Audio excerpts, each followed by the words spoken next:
हिंदुस्तान की चुनावी यात्रा में हमने कई जिलों का दौरा किया और अब हिंदुस्तान की चुनावी यात्रा पहुंची है हरदोई। हरदोई का नाम जब हम लेते हैं, हरदोई की बात करते हैं तो यहाँ पर एक शख्स का नाम लेना बेहद जरूरी हो जाता है और वो नाम है नरेश अग्रवाल का।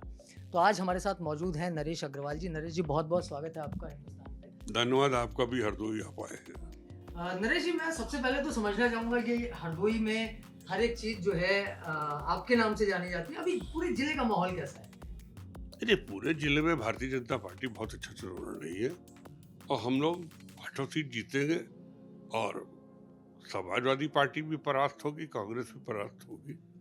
लोगों को हमसे इतना लगाव है कि चाहे किसी से गलती हो जाए, लेकिन जब हम कह देते तो उन चीज़ों को वो छोड़ देता गलतियों को और साथ खड़ा हो जाता। नरेश जी, पहले आपने समाजवादी पार्टी का साथ छोड़ा, फिर आपके बेटे नितिन ने भाजपा का दामन थाम लिया। सपा में ऐसी कौन सी कमी आ गई है कि सपा का साथ आप सभी लोग छोड़ते हुए जा रहे हैं? असल में समाजवाद का नारा पूंजीवाद का संरक्षण। अगर आप समाजवाद का नारा दे रहे हैं तो आपको पूंजीवादी नहीं होना चाहिए। अब मुकेश अंबानी के कहने पर जया बच्चन को टिकट दिया जाए, नरेश अग्रवाल का टिकट काट दिया जाए, इसको मतलब मुकेश अंबानी सरकार चला रहे हैं, तो उसको हम कैसे बर्दाश्त करें?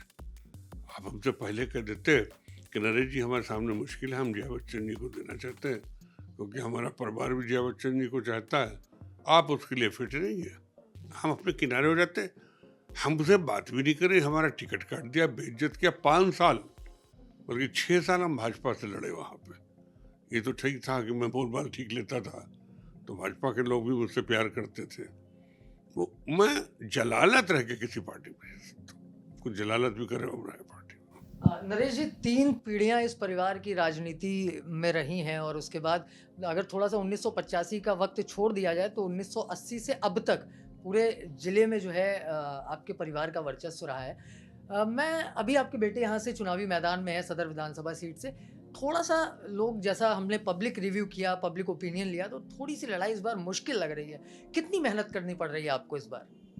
देखिए, हर चुनाव में हम पूरी मेहनत करते हैं, हम कभी दुश्मन को कमजोर नहीं समझते हैं और चुनाव हल्के में नहीं लेते। वो अलग की बात है कि जनता की मोहब्बत हमारे साथ है, लेकिन जितना हमको करना चाहिए हम करते हैं। हम तो 5 साल सबसे मिलते रहते हैं और चुनाव के टाइम भी मिलते हैं। अब कुछ लोग नाराज रहते हैं तो मैं उनका भी शुक्रिया अदा करता हूँ कि अगर थोड़ा भी पक्ष नहीं रहेगा तो हमारा नाम कैसे रहेगा। अच्छा नरेश जी, अब थोड़ा-सा हरदोई की समस्याओं पे बात कर लेते हैं कि हरदोई ज़िले की क्या समस्याएँ हैं? हमने लोगों से जब बात की तो जो 2-3 चीज़ें ख़ास निकल कर के सामने आई, वो ये थी कि एक तो यहाँ की सड़कें बहुत ख़राब हैं। दूसरा, यहाँ पर स्वास्थ्य की जो सुविधाएँ हैं वो थोड़ी-सी कमज़ोर दिखती हैं। तो क्या लगता है कि ये कमियाँ, एक और जो अहम चीज़ जो जब आप मंत्री थे तो आपने हरदोई को एक बड़ा शानदार सा बस अड्डा दिया था, लेकिन आज उसकी भी हालत ख़राब है। तो कौन है इसके लिए ज़िम्मेदार? देखिए, अब हम जिम्मेदारी किस पे डालें? हमारा ये मानना है कि जब ब्यूरोक्रेसी के जुम्मे ज़्यादा चीज़ें पड़ जाती है, अधिकार ब्यूरोक्रेसी को मिलता है, तब इस तरह की शिकायतें आती, ये हालात आते हैं। हम तो जब आया तो हरदोई को जूझा दिया। आप हरदोई के शहर में घूमे होंगे, कोई सड़क आपको टूटी नहीं मिली होगी। हरदोई लखनऊ रोड बनवाई थी, अब नेशनल हाईवे हो गई, इस बारे को टूटी रोड है। बहरहाल मैंने हरदोई कानपुर, हरदोई उन्नाव, हरदोई फरुखाबाद, हरदोई सीतापुर, सारी रोड तो ठीक करा दी। अगर कोई रोड की शिकायत है तो जनता को हमसे करना चाहिए। यद्यप विधायक सभी जगह से, विधायकों का अपना कर्तव्य है कि वो सड़कों को ठीक कराएं, लेकिन फिलहाल भी अभिभावक होने के नाते, एक संरक्षक होने के नाते मैं वो सारी जिम्मेदारी अपने ऊपर ले लेता हूँ जो कमी है। और मैं कहूँगा कि जैसे भगवान शिव नहीं पी गए थे विष, तो वैसे हम सबका विष पी लेते हैं। और मैंने लोगों से कहा कि चलिए हम सबकी बुराई हम अपने ऊपर लेते हैं, लेकिन भाजपा को जिताइए। नरेश जी, जब हम लोगों से बात कर रहे थे तो एक बहुत अहम मुद्दा निकल के सामने आया। एक यहाँ के नागरिक ने, इसी विधानसभा क्षेत्र का नागरिक है, उसने कहा कि सरकार अच्छा काम कर रही है लेकिन जो अफसर अफसर हैं यहाँ के, जो अफसरशाही है यहाँ की, जो अधिकारी हैं, वो पुरानी नीतियों पर ही चल रहे हैं। उसने बड़ी महत्वपूर्ण बात बताई, उसकी अपनी समस्या थी, उसका कहना था कि वो बिजली कनेक्शन के लिए 2 साल से परेशान है और उसको 2 लाख, 2.5 लाख, 1.5 लाख ऐसा करके अलग-अलग एस्टीमेट बना के दिया जाता है और इसकी शिकायत उन्होंने यहाँ के स्थानीय विधायक जो नितिन जी हैं उनसे भी की, उन्होंने वहाँ पर लाइन भी बिछवाई। इसके बाद भी वो अफ़सर कह रहे हैं कि हम ये लाइन आपकी उखाड़ के ले जाएँगे, इस तरीके की दिक्कतें आ रही हैं। तो कहीं न कहीं आपको नहीं लगता कि अफ़सरों में कमी है या थोड़ा-सा जो जनप्रतिनिधि हैं वो कहीं न कहीं कमज़ोर साबित हो रहे हैं अफ़सरों पर लगाम लगाने के लिए? तो वैसे हमने तो अपने को कमज़ोर नहीं माना, नितिन को भी नहीं मानना चाहिए। और जब लाइन बिछ गई तो किसी की हैसियत नहीं उखाड़ के ले जाए। थोड़ा जनता को भी जागरूक होना चाहिए। जो एक जनता के दिमाग में बैठा है कि हर चीज़ की जिम्मेदारी नेताओं पर है, थोड़ा उस पर जनता को चेंज लाना चाहिए। हम लोगों को गाली देते लेकिन अधिकारी को गाली नहीं देते, अधिकारी के खिलाफ नहीं बोलते। थोड़ा अगर जनता भी जागरूक हो जाएगी तो अधिकारी अपने आप ठीक हो जाएंगे, कोई दिक्कत नहीं उनको ठीक होने में। अच्छा, समाजवादी पार्टी पर लगातार आरोप लगते रहते हैं परिवारवाद के, लेकिन हरदोई की अगर बात करें तो यहाँ पर पूरा जो आपका परिवार है वो अलग-अलग क्षेत्रों में, अलग-अलग जगहों पर, पदों पर बैठा हुआ है, खासकर राजनीति में। तो इसको किस तरीके से आप कहेंगे कि परिवारवाद नहीं है आपके उसमें?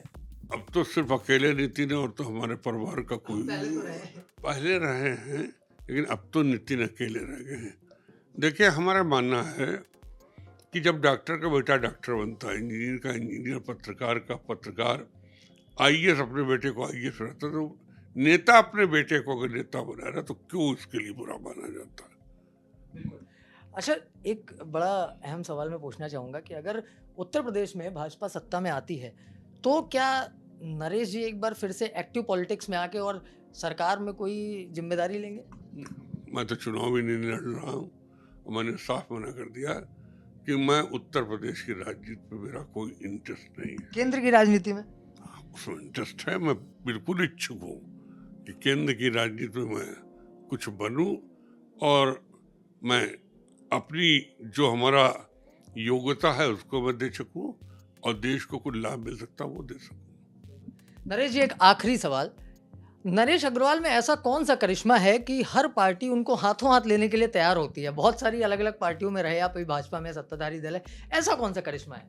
ये तो हमने पार्टियों से पूछा नहीं, लेकिन ये बात सत्य है कि सबको हमारे संबंध सबसे अच्छे हैं। हमने संबंध किसी से नहीं बढ़ाया है।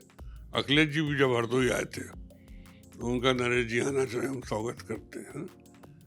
हमारे ख्याल सभी पार्टी चाहती है नरेश आ जाए, लेकिन हमारा ये मानना है कि जब नेशनल पार्टी में अगर आपको राजनीति में पैसा नहीं कमाना, यश कमाना है, तो आपको राजनीति राष्ट्रीय पार्टी के साथ करना चाहिए। अब राष्ट्रीय पार्टी बीजेपी रह गई, सेकंड नंबर पे कमोबेशी कांग्रेस है। क्षेत्रीय दल परिवारों पे चलते हैं, अगर परिवार नाराज तो आप खत्म, परिवार खुश तो आप बढ़ गए। तो हम अब इससे ऊब गए हैं, हम राष्ट्रीय दल के साथ आ गए हैं और जब प्रधानमंत्री जी, अमित शाह जी, नड्डा जी सब मुझको इतना प्यार दे रहे हैं, अब मैं इस पार्टी से नहीं लगा होना चाहता। चलिए, एक बड़ा दावा नरेश अग्रवाल ने यहाँ पर किया है कि अब वो भारतीय जनता पार्टी के साथ ही रहेंगे, कहीं और नहीं जाने वाले हैं। ये नरेश अग्रवाल ने और भी कई सारे सवालों के शालीनता से जवाब दिए। आप जुड़ रहिए हिंदुस्तान के साथ, हम आपको कुछ और राजनीतिक हस्तियों से मिलवाएंगे, उनसे कुछ ऐसे ही तीखे सवालों के जवाब लेंगे। जुड़े रहिए हिंदुस्तान के साथ।